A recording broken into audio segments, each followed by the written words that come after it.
গল্পের নাম চোর ও মোরগ। গভীর নিশতি রাত একদল চোর ঢুকলো এক গৃহস্থের বাড়িতে। তারা চুরি করার মতো কিছুই পেল না। ঘরে ছিল একটা মোরগ, সেটাকে সাথে নিয়ে পালালো তারা।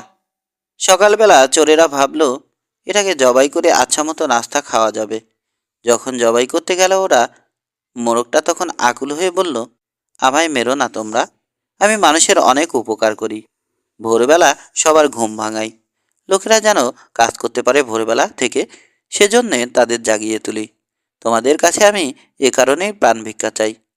চোরের দল তখন হো হো করে হেসে উঠল। আরে বোকা, সে কারণে তোকে আরো আগেই খতম করা দরকার। তুই সবার ঘুম ভাঙিয়ে দিস বলেই তো আমরা চুরি করার সময় পাই কম। নীতিবাক্য: মন্দ লোকের কাছে ভালো কাজের কোনো মূল্য নেই।